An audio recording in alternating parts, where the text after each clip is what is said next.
And here to help us break down everything that happened today, Fox News contributor Rod Wheeler, founder and president of his own criminal investigation firm and former MPD homicide detective. Thanks so much for joining us. I Absolutely. appreciate it. Good to be here, Sean. This is not the first White House lockdown, but things did get really tense there, especially because this man with the gun was allegedly right outside that security checkpoint that a lot of the White House employees go through before they get into the White House. Exactly. Based on what you know, do you think today's response was appropriate? We know you can't tell us all the details. Sure. But based on what you know, how did the Secret Service handle everything Absolutely. today? You know, I watched the entire episode as it unfolded, and it happened right at 17th and East Street. And at 17th and East Street, just so that the viewers know, you cannot drive a vehicle into that area. You have to get out of your vehicle. They have the barriers there, and you have to walk in. Now, here's what I learned right away from looking at the video today. The police officers, the Secret Service police officers, they confronted this guy. He had a weapon, and he had the weapon showing, Sean.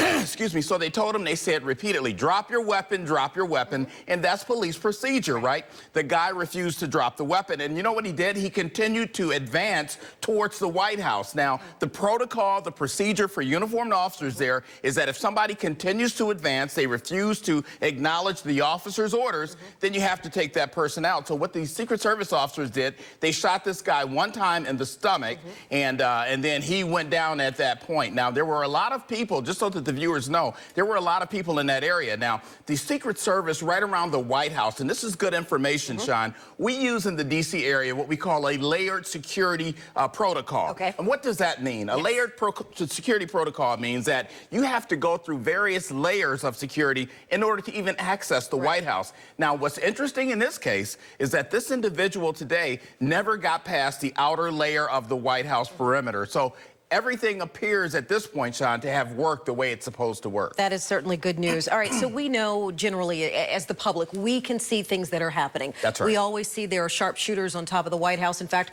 right now there's a live shot of the White House behind you, and we can see what looks like a little bit of stepped up security. We can see people standing down there in front of the White House. Without telling us all the details, what else did you notice? We know you can't tell us everything, but what else did you notice was going on behind the scenes? Right away, absolutely. And you know, I can tell right away when there's something going on the White House grounds. How can I tell this? And this is not classified, so I can share this with you. What you'll notice on the White House, anytime there's a security-related event taking place on the White House grounds, what you'll see are individuals dressed in black. We call them ninja officers, right? They're not ninja, but that's what we call them. They're actually sharpshooters. And these individuals started coming out from various areas on the roof of the White House.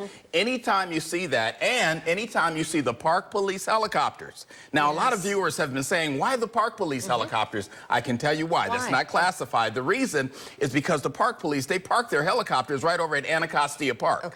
And they are the closest to the White House than any other agency. It only takes Park Police, Sean, 15 seconds, literally, to get 15 seconds to get that chopper up from Anacostia Park over to downtown D.C. So that happened today, and it happened pretty quickly. We know right after this incident happened, not only did they shut down that area, 17th Street, they also shut down parts of the National Mall near the Washington Monument, and then the helicopters came out, just like you said. Exactly, and that is the protocol, Sean, that we use here in the D.C. area. You know, we've learned a whole lot over the past few years. Obviously, when these types of situations happen, a lot of things go into play.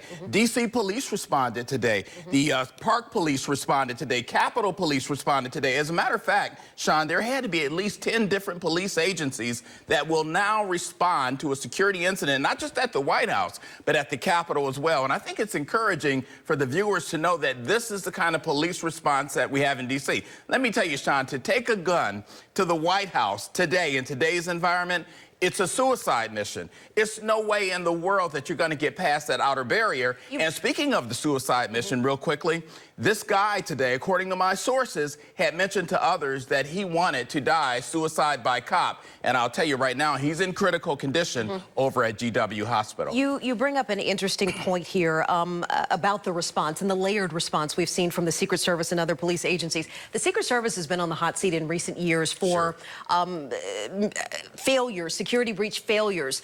Today, what grade would you give them for the way this situation was handled? Today, if I had to grade the Secret Service, I'd give them an an A. Okay. Yeah, I mean, and I'm saying that because I watched the entire thing unfold, and they did a tremendous job. I mean, they did exactly what they were supposed to do, and part of what they're supposed to do, real quickly, Sean, is to protect everyone else in the area. Look, we have a lot of tourists in the D.C. area right now. I mean, there was tons of people on Capitol Hill, and they did a great job at keeping everyone safe. Let me ask you about the tourist and those of us who live in the D.C. region.